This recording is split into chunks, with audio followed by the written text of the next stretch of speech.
chers amis supporters, bonjour, bonsoir, bienvenue pour ce 22e numéro du Talk by Let's Go Metz, votre podcast au cœur du sport messin. 22 épisodes depuis septembre, merci pour votre fidélité. On prend toujours autant de plaisir à débattre autour des sportifs et des athlètes messins. Et pour ce dernier numéro de l'année, on va parler des bonnes résolutions du FC Metz en 2024. Le mercato qui débute là dans moins de 48 heures. L'arrivée tant espérée de Georges Mikotadze, la Coupe de France également dans quelques jours. Et bien évidemment le maintien, l'objectif principal du FC Metz. Quelle deuxième partie de saison pour les Grenats. Voilà donc le programme chargé pour ce dernier podcast avant la Saint-Sylvestre. Et j'accueille sans plus attendre mes chroniqueurs du jour. On commence par notre expatrié dans l'ouest de la France, le baroudeur de Let's Go Metz, Mehdi Abirez. Salut Mehdi. Salut Gérald, salut à tous. Très content d'être avec vous. Les fêtes se passent bien? Très bien, très bien. Super. On accueille également notre ami Thomas, alias Socket, de la Maison du Grenat. Comment vas-tu mon cher Socket? Bonjour tout le monde, écoutez, très bien, le repos est mérité aussi bien pour nous que pour les joueurs et on est impatient de reprendre, voilà. L'absence de FC Metz pendant ces festivités, ça va, tu le vis bien? Écoute, j'ai eu des cadeaux FC Metz, donc même si je veux fuir le FC Metz, je suis rattrapé par le FC Metz d'une autre manière, donc voilà. Et enfin l'enfant prodigue, hyperactif de Let's Go Metz, Arthur Carmier est dans la place. Salut Arthur. Salut Gérald, salut à tous. Alors, prodigue, je sais pas, mais hyperactif, ça c'est sûr, on me le disait souvent quand j'étais petit, donc ça va être actif aujourd'hui. Ça va, tu t'es bien remis du restaurant d'hier? Très bien, très bien. Je suis allé faire 100 pompes avant l'émission. Ah, t'as bien fait. Il est à côté de moi, faut voir ce qu'il bouffe, l'engin. Voilà, on avait, pour la petite histoire, on avait une petite réunion avec ceux qui pouvaient venir. On a fait un petit repas de fin d'année pour Let's Go Metz. Malheureusement, Mehdi n'était pas avec nous, mais voilà. En tout cas, messieurs, au moment où nous enregistrons ce podcast, nous sommes le samedi 30 décembre. La reprise a eu lieu hier à Frascati pour les Grenats. Et le mercato démarre officiellement lundi. Donc lundi, le 1er janvier. Alors, on va bien évidemment commencer par cette rumeur Mikotadze qui s'amplifie. On en parle à demi-mot depuis plusieurs semaines maintenant, même plusieurs mois. Et il y a une petite dizaine de jours, la course au scoop a démarré sur les réseaux sociaux. On va revenir sur cet épisode. C'est tout d'abord la page Culture Grenat qui avait dégainé en indiquant que le roi Georges allait faire son retour et que la visite médicale aurait lieu donc hier, le vendredi 29 décembre. Alors évidemment, c'est difficile pour les médias locaux de reprendre ce genre d'informations parce que finalement, personne ne connaît la source de Culture Grenat et on sait que les erreurs sont fréquentes dans ce genre d'infos. Mais quelques minutes plus tard, c'était le quotidien L'Équipe qui dégainait, qui reprenait mot pour mot les dires de Culture Grenat. Alors là, évidemment, même si ça nous a été reproché ainsi qu'aux Républicains Lorrains, nous avions une source entre guillemets fiable d'un média reconnu pour pouvoir écrire l'article. Donc il y a eu beaucoup d'échanges un peu virulents sur X, comme toujours sur ce réseau social des enfers. Puis ce fut au tour de Florian Tonizzo, l'ancien chroniqueur sur Moselle TV, désormais expatrié au Luxembourg, de confirmer que la vidéo de présentation était déjà tournée. Toujours est-il que le FC Metz ne pourra officialiser son arrivée, si elle a lieu, seulement lundi. Alors messieurs, je voudrais avoir votre avis sur cette affaire. Arthur, je te passe la main en premier. Quelles sont les nouvelles au moment où on enregistre? Au moment où on enregistre, il y a de part tout ce que tu as évoqué, Gérald, c'est quand même assez solide. Mais d'un autre côté, il y a d'autres médias, notamment du côté des Pays-Bas. Et Pierre Drey aussi a confirmé, c'est dire que rien n'était fait encore avec Georges Mikotadze. À l'heure où on parle, si ça se trouve, là, je vais recevoir une notif sur mon téléphone dans la seconde. Mais c'est toujours complexe. Alors, allez savoir si Pierre Drey aussi joue un jeu de poker menteur pour retarder l'échéance, pour ne pas se pénaliser. Si le deal n'est peut-être pas réellement fait, peut-être qu'il y a des discussions en termes du pourcentage du salaire pris en compte par le FC Metz pour Mikotadze. J'ai entendu aussi une rumeur foot mercato selon laquelle le LOSC cherchait à se faire prêter un concurrent de Georges Mikotadze, Chouba Akpom, si je le prononce bien. Donc c'est un dossier qui a l'air quand même plus complexe qu'il n'y paraît. Je ne sais pas ce que vous en pensez, mais ne crions pas victoire trop vite. Socket, toi qui est pas mal sur les réseaux sociaux, sur X en particulier, t'as suivi un petit peu l'affaire. Quel regard tu portes sur cette fin d'année et ce cas Mikotadze? Bon, c'est sûr qu'après, pour faire un petit aparté très, très rapide, ce petit concours d'ego de qui a l'information, machin, bon, malheureusement, on pourra jamais s'en défaire, hein. Même si on est un club qui est peu médiatisé au final au niveau national, finalement, comme c'était très bien dit, au niveau local, des fois, c'est un peu compliqué de sortir des choses. Et c'est que nationalement, dès que quelque chose sort, automatiquement, on y accorde un crédit très très fort vu qu'on parle très très peu de Metz au niveau national. Mais après, pour l'affaire en elle-même, bon, c'est sûr que je vais faire aussi un petit aparté. Miko Tadze a fait une connerie en fait dans son transfert et son clan n'y a pas pensé. C'est qu'effectivement, il fallait peut-être parler au coach avant d'être transféré, mais bon, ça c'est un autre débat. Le fait c'est qu'aujourd'hui, la question est de savoir est-ce que l'Ajax croit en Miko Tadze, oui ou non. Si l'Ajax croit en Miko Tadze, s'ils croient vraiment en eux, la question de est-ce il le garde pour la phase retour se pose réellement. Alors en plus, si l'histoire de Chouba Akpom à Lille se concrétise, parce que pour le coup, s'ils y croient vraiment, ils le mettent dans les meilleures dispositions, ça libère une place devant, et derrière, le gars est bien pour les 6 derniers mois pour essayer de faire un comeback retentissant avec l'Ajax. Voilà. Par contre, si l'Ajax n'y croit pas, et que donc dans leur scénario, Miko Tadze, allez, au pire, c'est vendu l'été prochain, donc il faut espérer en perdre un minimum possible. Dans ce cas-là, ils n'ont aucun intérêt de freiner le transfert et de tout simplement favoriser le prêt, puisque Miko Tadze ne peut aller que à Metz et pas autre part, vu qu'il a déjà joué avec Metz et l'Ajax cette saison. Et surtout que Miko Tadze, lui, on en parle très peu, il a quand même une autre raison de jouer l'année prochaine, c'est qu'il y a potentiellement un Euro qui peut arriver si jamais la Géorgie se démerde bien en barrage. Je pense réellement que l'Ajax, ils sont malins, ils relancent Miko Tadze en prêtant à Metz, le gars derrière se relance en club, ça contribue, pourquoi pas, à une bonne perf de la Géorgie qui arrive à l'Euro. Derrière, Miko Tadze, je sais pas, fait une bonne perf à l'Euro. Ils regagnent en valeur de manière plus importante que ce qu'ils ont payé pour l'arracher à Metz. Et ils le revendent au minimum au prix où ils l'ont acheté, voire même plus. À un club anglais, par exemple, ils vont peut-être un x2, je ne sais pas. Donc, ce que je veux dire, c'est que aujourd'hui, l'élément le moins risqué, ça semble être quand même de le prêter à Metz pour eux.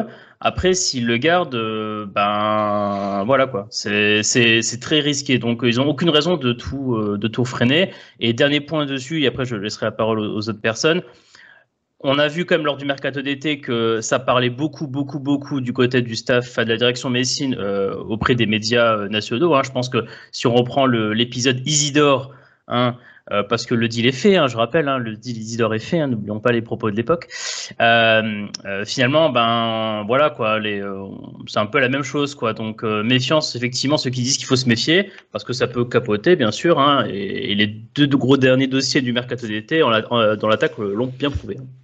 Alors justement, tu as un petit peu anticipé la question d'après, mais je voudrais revenir sur la manière dont ça se fait au niveau des médias. Mehdi, j'ai eu Culture Grenat par message hier. Je lui ai proposé de venir aujourd'hui pour en discuter. Malheureusement, comme beaucoup de monde, il est en vacances avant cette Saint-Sylvestre, mais il sera avec nous très prochainement pour un prochain talk. On pourra en parler ouvertement avec lui.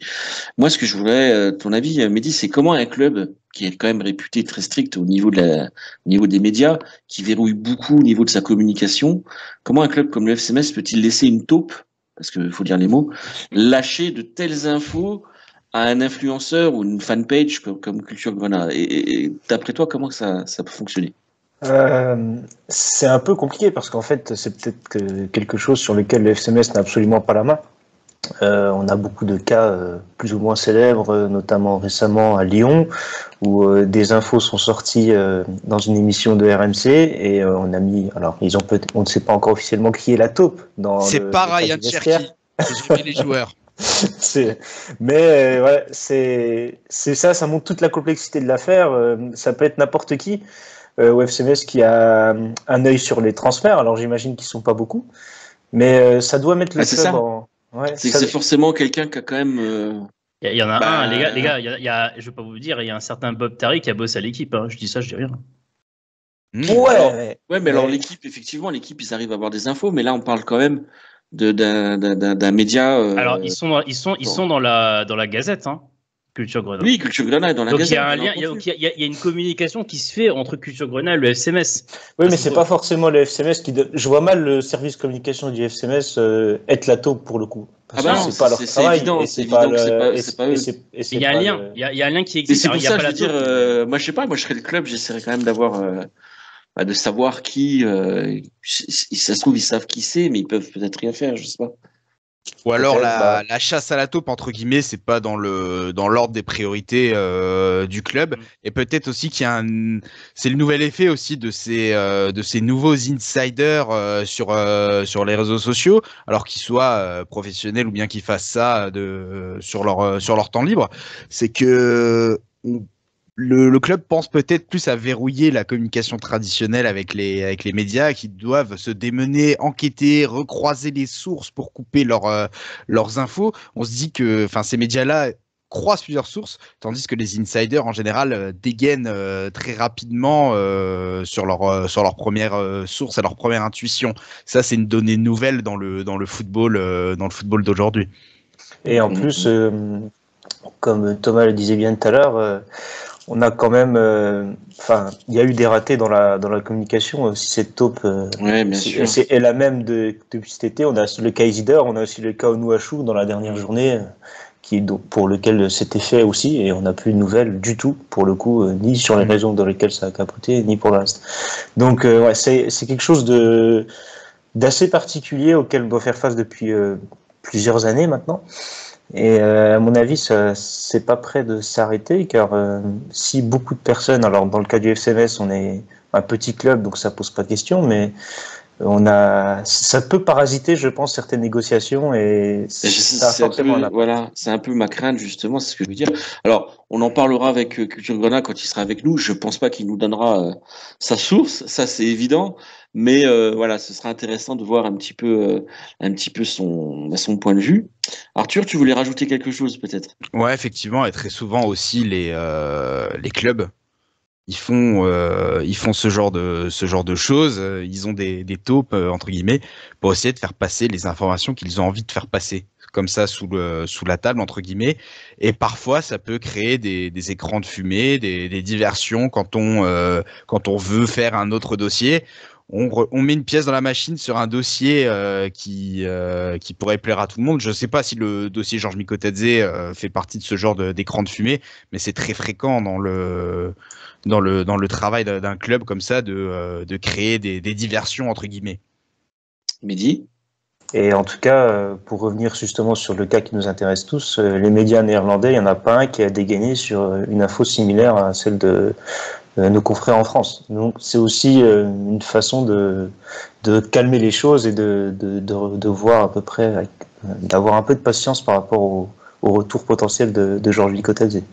Alors tu vas garder la parole, Mehdi, on va parler football, on va revenir au football maintenant. Ce retour de Georges Mikotadze, c'est évidemment plus qu'attendu, un peu comme l'était l'épisode 7 de Star Wars, avec beaucoup d'espoir, beaucoup de nostalgie. J'espère qu'il sera pas aussi mauvais. Beaucoup de nostalgie, beaucoup de paillettes dans les yeux. Comment est-ce que toi tu vois ce potentiel retour ? Dans la situation actuelle du FCMS en attaque, ça ne peut que être positif. On rappelle quand même que nos trois avant-centres ont le total assez lunaire de 1 but, marqué par Simon Elisor, et que Georges Mikotadze n'est pas si loin encore dans notre classement des meilleurs buteurs. Donc je pense que ça ne peut qu'être positif, parce qu'on a des certitudes, en tout cas, sur le niveau du joueur. Après, dans quel état de forme arrivera-t-il ? C'est ça la grande question, et c'est ça mon inquiétude. Parce que, mine de rien, il n'a pas eu beaucoup l'occasion de jouer sur la première partie de saison. Alors, il s'entraîne, il n'est pas blessé. C'est quelque chose de positif. Mais j'ai une question, j'ai de l'attente par rapport à son rythme. Alors, il aura l'occasion, si jamais il est avec nous ces prochains jours, de jouer une première fois contre Clermont.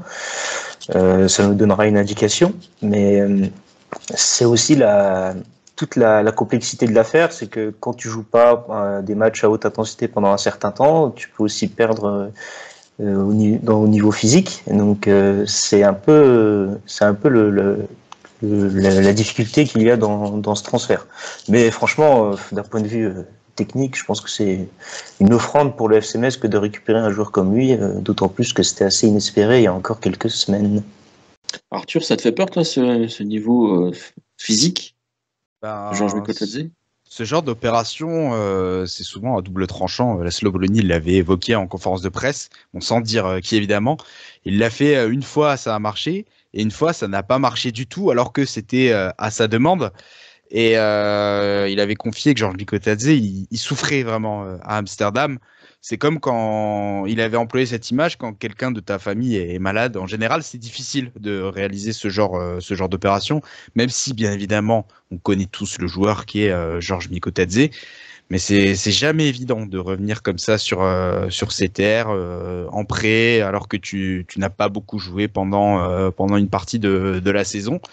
Donc là aussi, surtout que l'attente est énorme au niveau du public, de tout le monde, quoi. L'attente est énorme, mais je pense quand même que Mikotadze arriverait à s'en défaire.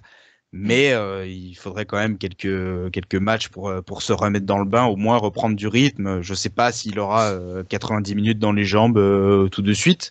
Je suppute peut-être, hein, si ça se trouve, il est en forme, hein, il est jeune, Georges Mikotadze. Mais voilà. Il y a un élan formidable qui a été coupé entre la fin de saison de Ligue 2 et le début de saison de Ligue 1. Il faudra qu'il retrouve ça, Georges Mikotadze.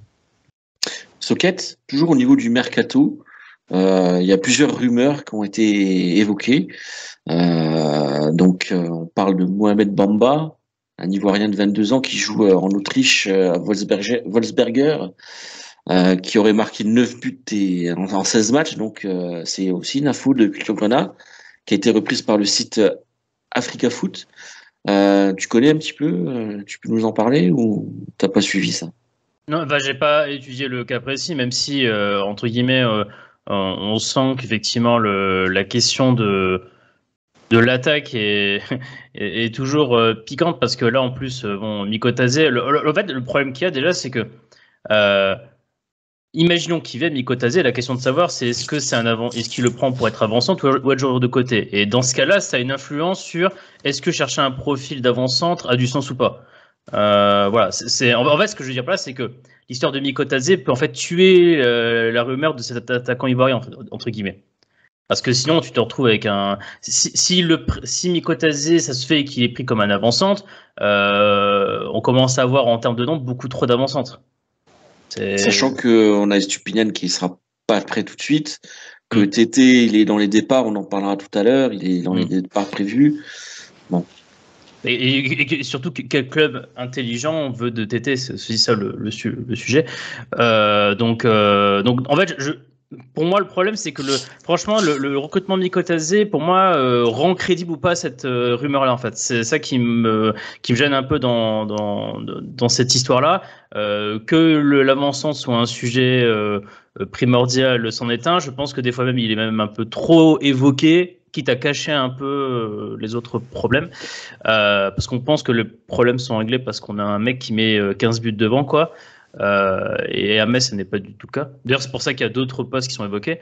Mais je suis pas sûr qu'aujourd'hui, tu le ramènes lui, par exemple, ça va apporter plus de crédit que, par exemple, un Estupiñán quand il est arrivé à portée de crédit. Parce que Estupiñán, il faut dire une chose, c'est qu'Estupiñán apporte sur le papier plus de crédibilité que cet attaquant ivoirien. Au moment où il arrive, par rapport à ce qu'il a fait en Angleterre, par rapport à ce qu'il a fait au Portugal. Et ça n'a pas pris. Donc, est-ce qu'une arrivée comme ça au mois de janvier, dans un temps très court, te réglerait le problème? Si c'est effectivement la rumeur est un vrai intérêt qui se concrétise, bah là encore, c'est un pari, quoi. Le mot parfait, le mot pari, on aime ce mot-là. Arthur, un petit mot sur Mohamed Bamba, sur les attaquants? Ouais, effectivement, je pense que c'est quand même assez léger comme rumeur. Ça a été très peu repris. Un petit peu comme ce défenseur turc. Bon, ça a été évoqué par des médias turcs, mais on ne sait pas les tenants et aboutissants. On a quand même plus de solidité quand on peut s'appuyer sur des médias français, a fortiori locaux. Mais c'est quand même important d'évoquer ce genre de rumeurs quand ça peut arriver. Mais je pense sincèrement qu'au niveau de l'attaque du FC Metz, on veut se débarrasser de Benjamin Tété, ça c'est une certitude. Et je pense qu'il y aurait des clubs assez fous, Thomas, pour aller chercher Benjamin Tété. Julianos Kouka, il y a quand même eu, je pense, une plus-value qui a été faite financièrement. Donc on se dit que c'est possible quand on connaît les bons intermédiaires. Mais ça c'est pas du football, c'est du football circus. On ferme la parenthèse. Et Oscar Estupiñán, là, il a été sur le flanc, mais il s'est remis sur pied. Selon ce qui s'est dit en conférence de presse, il pourrait être là pour la reprise, frais et apte. Et c'est un joueur sur qui, même s'il n'a pas marqué de but en première partie de saison, sur qui on peut compter sur la deuxième partie de saison. En tout cas, c'est ce que pense le staff du FC Metz. Il n'y a qu'à voir ce qu'a récemment dit Pierre Dréossi à son sujet. C'est quand même un joueur qui a, je crois qu'il a mis 14 buts en Champions League. J'ai plus les stats en tête, mais il a fait des saisons correctes statistiquement qui peuvent supposer qu'il pourrait aider en Ligue 1. Moi, pour l'instant, je ne suis pas d'accord. Il va peut-être me faire mentir sur la deuxième partie de saison. Mais au FC Metz, on compte sur lui au moins dans la rotation. Mehdi, on parle également d'un meneur de jeu, un numéro 10 polyvalent, qui serait tout proche de signer au FC Metz. Alors pareil, il n'y a pas de nom, mais on a lu qu'il y avait un certain Florian Thauvin qui souhaiterait revenir en France, même si on sait que le budget semble pas correspondre avec les ambitions du FC Metz. Est-ce que tu as une petite idée derrière la tête par rapport à ce numéro 10 ?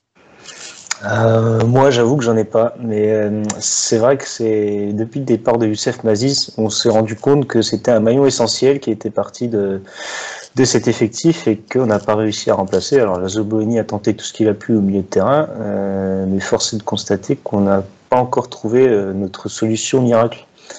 Mais alors effectivement, Florent Thauvin, ça serait génial. C'est comme beaucoup de joueurs, d'autres anciennes grandes gloires qui sont passées par le FC Metz pour un petit temps. Champion du monde, Ouais. Florent Malouda et consorts, mais voilà, il faut quand même peut-être miser sur d'autres profils ou qui donnent un peu plus de garantie en termes physiques, en termes de jeu, parce que Florent Thauvin, malgré tout son talent, je pense qu'il est aussi sur la fin et que le FC Metz a déjà eu par le passé beaucoup de joueurs qui étaient en fin de carrière, ça n'a pas forcément été positif. Des fois, ça l'a été. Oui, pas tout le temps quand même. Je pense dans une situation où le FC Metz est quand même obligé de se maintenir. On n'est plus dans une situation où on vient de passer 10 ans en Ligue 2 et qu'on remonte seulement en Ligue 1. Et à un moment donné, le projet c'est de pouvoir se maintenir en Ligue 1 coûte que coûte, et il faut des garanties.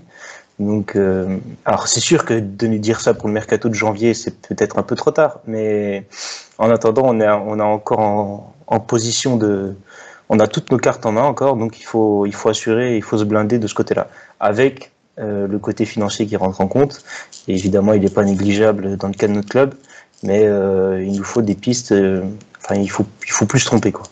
Et le 10 de rêve de la Laszlo Bologna, mais il l'a pas trouvé encore, parce que il a essayé Lamine Camara en début de saison. Il y avait eu du bon et du moins bon. Je le trouve mieux en numéro 6, devant la défense, Lamine Camara. Et le profil d'Abelagelo qui est très intéressant. C'est pas le profil que Laszlo Bologna recherche. Laszlo Bologna, en fait, son numéro 10, ce serait presque un numéro 8, c'est-à-dire un joueur qui est capable de défendre et d'animer le jeu. Ce serait un Renaud Coad à l'époque où il était au FC Metz. Ça pourrait être un Kevin Endoram, par exemple. Oh non, pas si haut. Pas si haut. C'est compliqué, ouais.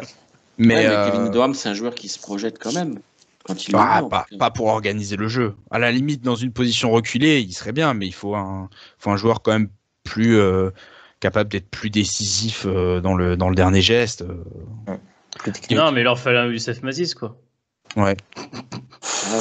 Donc ça.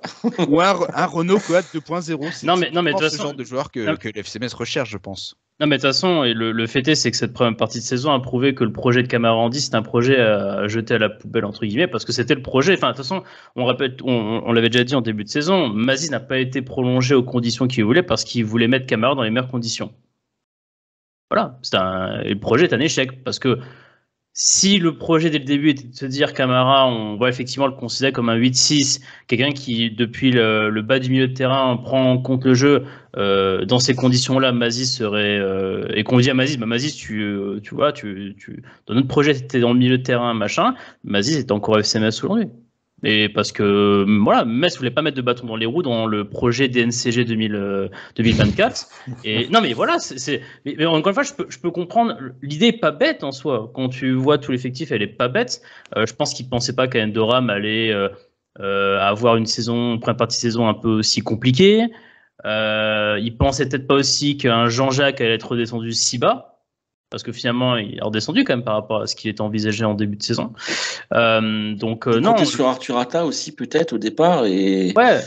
Qui aurait pu correspondre, mais finalement, ça ne s'est pas super bien passé non plus. Ndokidi dans la rotation, on voit que ça ne se passe pas forcément comme prévu. Maïga, je préfère pas en parler. Donc, non, il y a tous les certitudes des projets du milieu de terrain pour chaque joueur qui avait été mis en place avant le début de cette saison-là.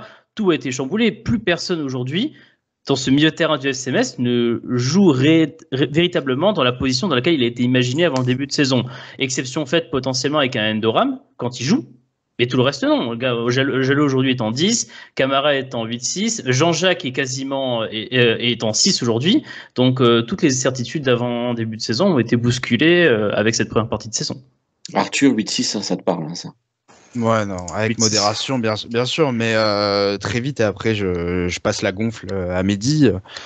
Pour le cas Arthur Atta, c'est ce genre de profil qui est intéressant pour le FCMS, mais c'est un garçon qui doit encore se faire au niveau de la Ligue 1. Ce serait pas impossible qu'il soit prêté pour le mercato d'hiver. En tout cas, l'équipe évoque un potentiel départ d'Arthur Atta dans sa revue du FCMS, et ce serait plus intéressant pour sa progression, puisque ce garçon-là, s'il joue 10 minutes par-ci par-là, s'il descend en réserve, il va pas progresser, alors que c'est un joueur qui est intéressant. Tout à fait, ouais.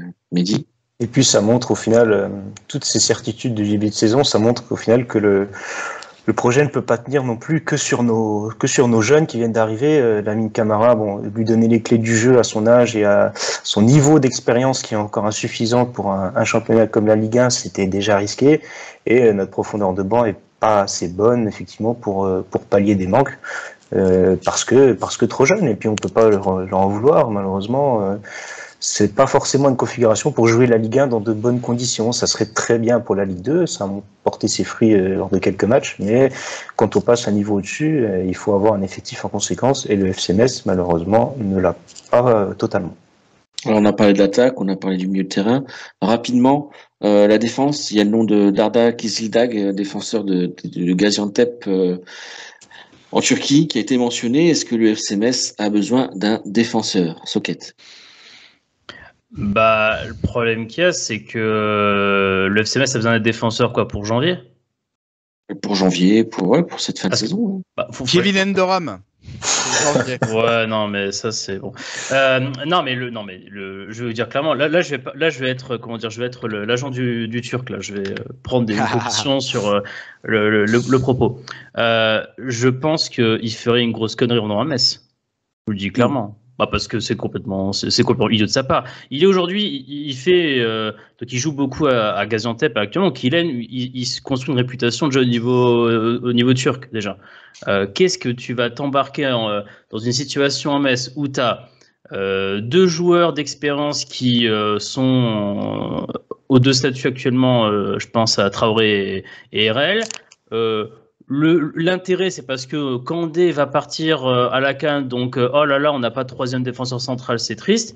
Ok, très bien, mais bon, à un moment donné, Kandé va revenir au mois de février, gentiment. Et le Turc, il va lui dire quoi? Mon coco, ouais, tu sais, tu vas aller jouer en réserve. Enfin, ça n'a aucun sens, quoi. Enfin, d'ailleurs, Traoré, on parle d'une potentielle signature, d'un renouvellement de contrat. Encore une information Culture Grenat qui nous a été donnée.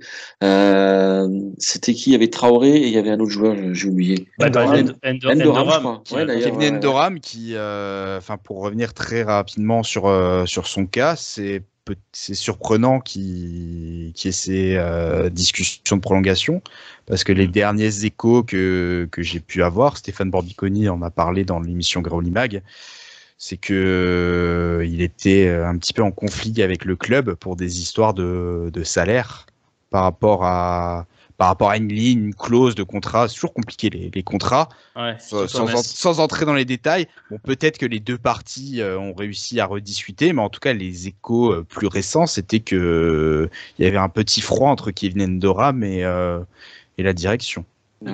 D'autant que cette histoire de contrat Metz, tout ce que je sais, c'est qu'il y a beaucoup de clauses qui sont liées notamment à la présence dans le groupe, présence sur le banc, présence sur le terrain. Vu qu'en plus Endoram a malheureusement été beaucoup plus des fois absent du groupe qu'autre chose. Ce qui est sûr en tout cas, c'est que si Metz lui fait une proposition, ce sera pas au salaire auquel il a signé lors de son de sa signature de contrat originel. Après le prêt fait par Monaco parce que Metz est pas fou non plus. Le mec a pas allié une saison entière sans Pépin. Tu veux pas bloquer non plus certains jeunes derrière, je pense à peut-être Jean-Jacques, vu que maintenant Jean-Jacques est presque considéré comme un 6, donc ils sont pas fous non plus, j'espère quoi. Donc s'il prolonge peut-être, mais pas aux conditions de son premier contrat. C'est ce qu'il faut considérer dans ce genre de contrat. Le FC Metz, comme tous les clubs qui sont amenés à faire l'ascenseur Ligue 1, Ligue 2, c'est que dans les contrats, pour grossir le trait, il y a un salaire Ligue 1 et un salaire Ligue 2. Donc c'est beaucoup sur ça que ça se joue. Et là, à l'heure actuelle, Kevin Endoram, vu que le FC Metz est en Ligue 1, il veut un salaire Ligue 1. Je pense que c'est là la source du désaccord. Peut-être qu'il y a une clause, machin, mais c'est toujours très compliqué à gérer ce genre de situation quand on n'est pas pérennisé dans l'élite du football français. Sans compter les clauses de descente, le conseil de libération immédiate en cas de descente en Ligue 2. Ça aussi, c'est génial.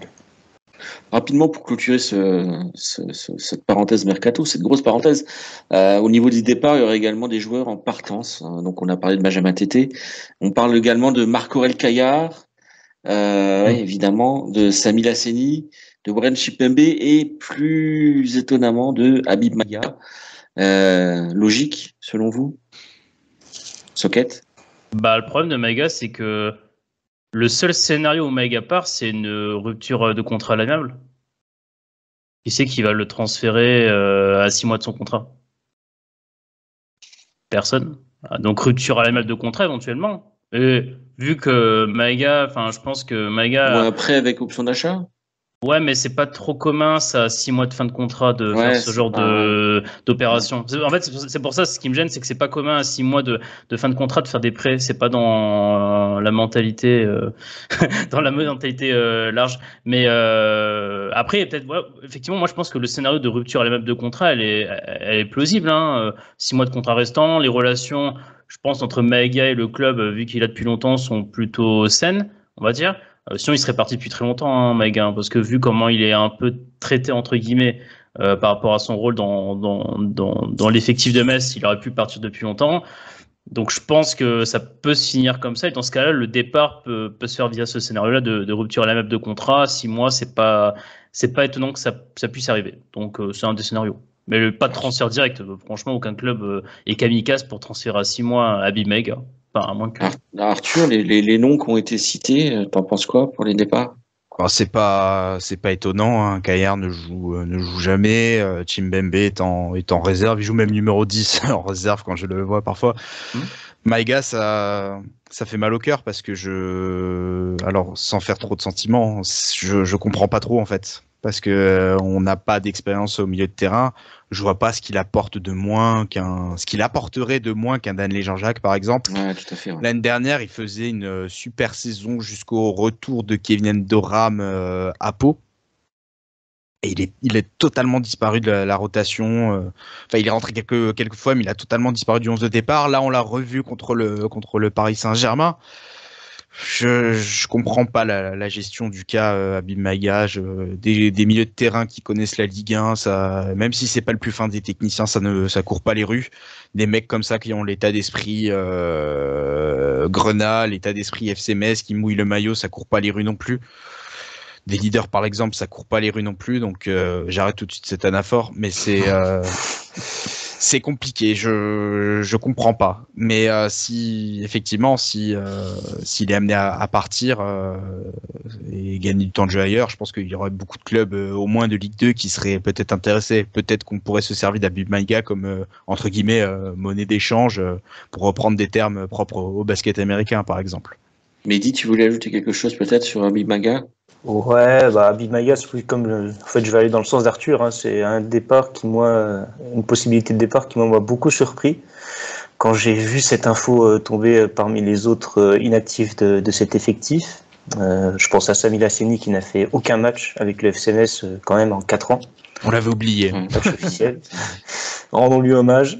Non, mais Habib Maïga, c'est vrai, en plus, être mis titulaire contre le PSG dans un match dans ces conditions alors que t'as pas joué le reste de la saison, c'est vraiment pas un cadeau qu'a fait l'AS de Bologna pour le coup à son joueur. Effectivement, il était peut-être un peu en dedans et peut-être que physiquement c'est un peu plus compliqué que d'autres, que dans les Jean-Jacques ou un Lamine Camara. Mais c'est dommage parce que on pourrait perdre un joueur d'expérience alors qu'on disait il y a peu de temps qu'on avait besoin de ce genre de joueur malgré le fait qu'il puisse pas enchaîner tous les matchs. Mais c'est pour le FCMS, je pense que c'est quand même une grande perte si ça se confirme. Ou alors le scénario qui pourrait être positif, ce serait qu'il reste. Parce qu'on sait qu'il est quand même important dans le vestiaire, notamment auprès des jeunes qui arrivent de Génération Foot. C'est un vrai relais, c'est un tonton Habib Maïga. Hein. Il est de 96, mais en expérience, on a l'impression que c'est le taulier du vestiaire qu'il a depuis très longtemps. Et le départ, il ferait beaucoup de mal, je pense, humainement dans ce vestiaire. Et peut-être que pendant la CAN, Laszlo Bologna fera peut-être appel à lui, vu le nombre d'absences au milieu de terrain. Et ça lui fera peut-être changer d'avis. Peut-être. Messieurs, on va fermer ce dossier Mercato. Clermont Foot en Coupe de France, vendredi prochain. Le FCMS qui reçoit donc enfin en Coupe de France, c'est tellement rare. D'après vous, messieurs, le FCMS doit-il et peut-il faire un parcours en Coupe de France? Socket, à toi l'honneur. Peut-il, oui. Doit-il? Je pense qu'il faut clairement utiliser ces matchs-là pour notamment faire de grosses minutes aux jeunes. Je veux dire, on parlait du Kahata, par exemple, on peut parler d'Ndoukidi. Moi, j'ai une vision aussi de la saison. Enfin, moi, je sais que j'aime pas seulement que voir le scénario où on se maintient à la fin de la saison. J'aime aussi penser à ce qui peut se passer l'année prochaine s'il y a une descente. C'est très bien que s'il y a une descente, c'est des jeunes qui vont tenir. Et donc, mettre des minutes, profiter de n'importe quelle opportunité pour mettre des minutes sur les jeunes.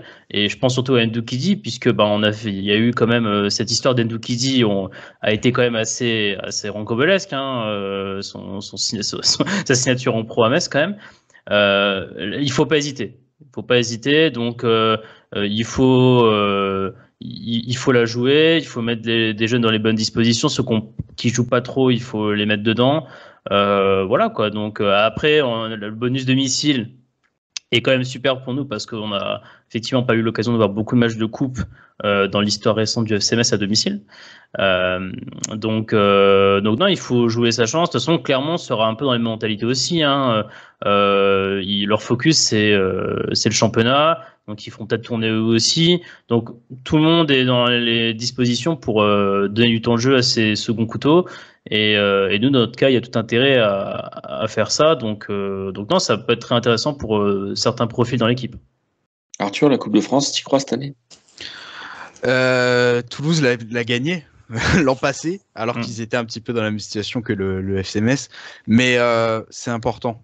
Parce que la dynamique de la victoire, ça se fait pas que en championnat.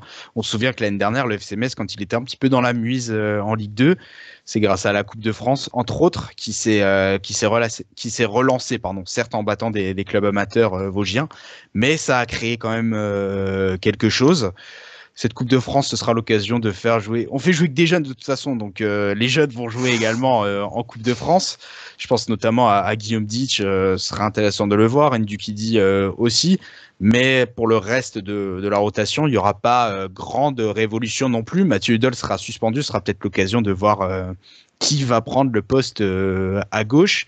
Alors, il n'y a pas de deuxième arrière gauche de métier. On parle peut-être d'un jeune de Serein prêté par le FCMS qui pourrait revenir. Ça pourrait être Ousmane Kébé qui peut jouer dans l'axe et à gauche. On sait que la Slovénie aime bien ce profil. Il l'a même fait revenir pour des matchs amicaux un match amical contre le FC Bâle de mémoire.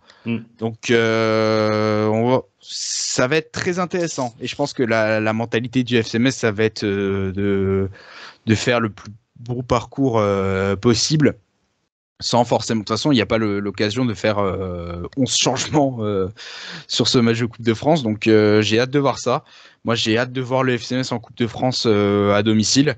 Et j'espère qu'on ira le plus loin possible. Sans parler de Stade de France ou de finale, ce serait quand même intéressant de voir un peu de sourire, parce que la coupe, c'est toujours spécial. Moi, je sais pas ce que tu en penses, Mehdi, mais je pense que le FCMS ne fera pas tant tourner que ça pour ce match de Coupe de France, pour la simple et bonne raison qu'il y a la CAN. Donc, on va déjà avoir des joueurs en moins. Je pense que ça va être l'occasion de voir une potentielle équipe type pour les matchs qui vont suivre après. Qu'est-ce que tu en penses? Ouais, c'est l'occasion idéale pour la Zoboloni de faire un test grandeur nature, on va dire sans trop de conséquences sur la course au maintien. On va avoir, je pense, comme tu dis Gérald, une possibilité d'équipe type qui pourrait jouer les prochaines semaines. Après, comme disait Arthur, c'est vrai que ça serait dommage de mettre la coupe de côté. Alors, si on se qualifie le week-end prochain, on aura un match 2 semaines après. Il y aura toujours ce côté Cannes. Ça m'étonnerait que quelques joueurs arrivent, même s'ils se font éliminer en phase de poule. Donc j'espère que ça ne rentre pas dans le calcul, parce que c'est vrai que la coupe, c'est quand même assez agréable à jouer. Ça permet de créer du lien avec le public et les supporters. Et je crois que dans ces périodes difficiles de FCMS, on en a quand même besoin. Mais évidemment, c'est pas le seul paramètre qui rentre en compte. Il va falloir combiner coupe et championnat avec maîtrise, entre guillemets. Et effectivement, ça va être un bon exercice pour les personnes qui seront titularisées. Il y aura pas mal de jeunes, de se montrer et de montrer qu'ils ont une place dans le groupe ces prochaines semaines. En plus, Clermont, c'est un adversaire idéal parce que c'est un adversaire direct pour le maintien. Donc on est tout de suite dans nos cordes. Moi, j'ai beaucoup d'attentes sur ce match. Je me dis qu'on peut voir des belles choses, et en plus, on en parlera juste après, mais ce sera le démarrage d'un bon week-end de foot à Metz. Ouais, comme tu dis, il y a la réception donc 2 jours plus tard de l'Olympique de Marseille à Saint-Symphorien face à Thionville. Un match visiblement à huis clos. En tout cas, il n'y a plus de billets en vente. Moi, je voudrais avoir votre avis. Quel regard vous portez sur cette réception de Marseille donc à Metz pour Thionville, et le fait que ce soit blindé et que cela attire plus de monde que Metz-Clermont? Est-ce que ça vous choque, Arthur? Moi, ça me choque pas, parce que ce Thionville-Marseille, c'est un caractère quand même très exceptionnel. Les Thionville, si ça se trouve, ils referont plus de matchs comme ça avant très longtemps.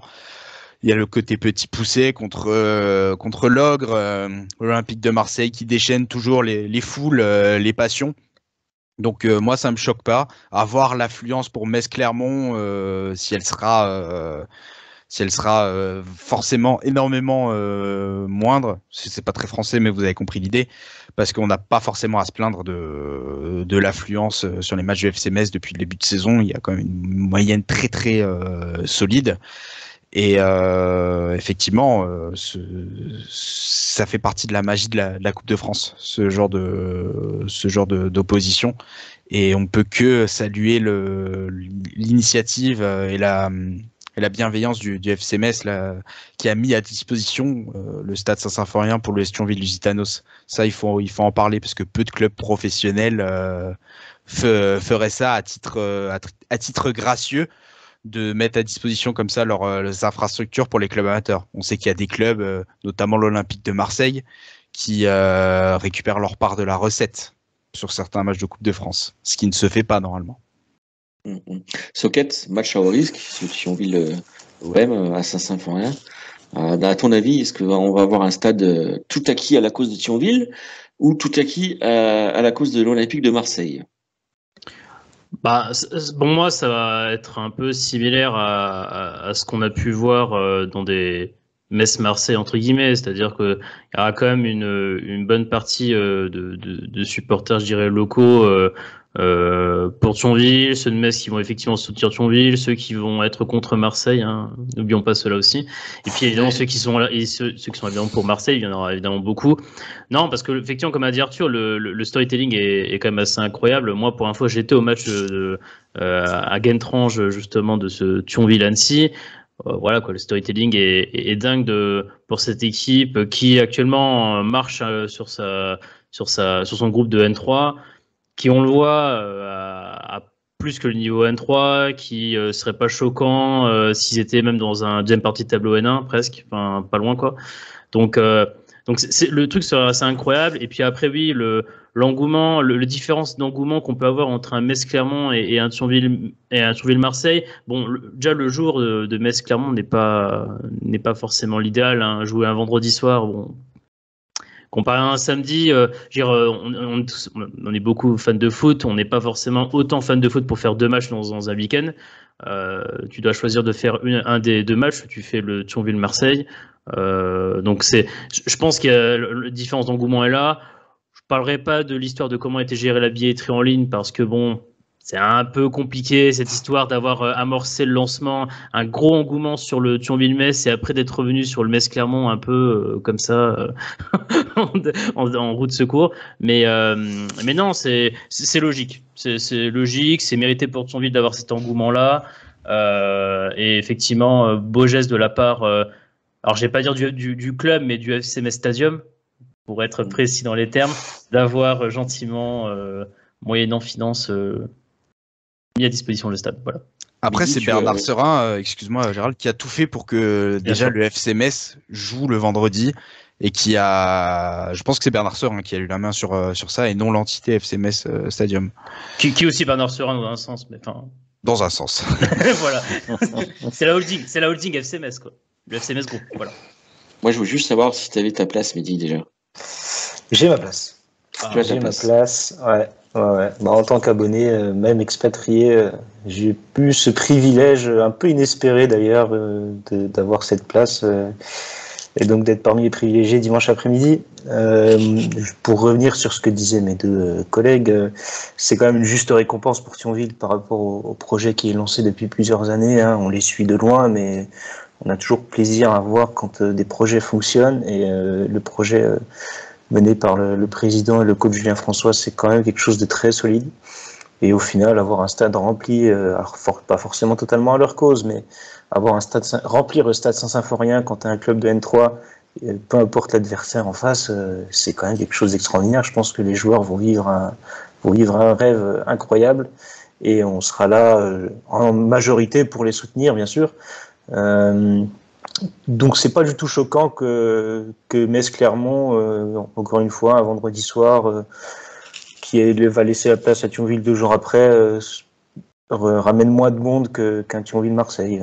Je peux comprendre que Clermont attire moins que Marseille, malgré que ce soit le Thionville et pas le FC Metz en face. Mais ça va être dans tous les cas une belle fête du foot et j'espère qu'ils feront honneur à notre département et à notre région. Moi, j'ai pas ma place, mais Arthur, tu sais si ça passe à la télévision? Oh, ça devrait, je pense, passer au minimum sur Beansport et peut-être sur France 3 Lorraine. Mais à noter pour conclure que cette équipe de Thionville est première de sa poule de N3, où figure la réserve du FC Metz d'ailleurs. Si j'en parle, c'est parce que avant la saison, quand les 2 formations s'étaient rencontrées en amical, Sylvain Marchal confiait un petit peu avec le sourire. Alors évidemment, on n'était pas d'accord du côté de Thionville par modestie, mais que cette équipe, elle était taillée pour monter en N2. Et là, elle le prouve sur cette belle épopée. On va terminer sur la deuxième partie de saison avec vos prévisions et vos espoirs pour le maintien du FC Metz, d'après vous. Est-ce que Metz a les épaules pour éviter une nouvelle descente? Socket, à toi l'honneur.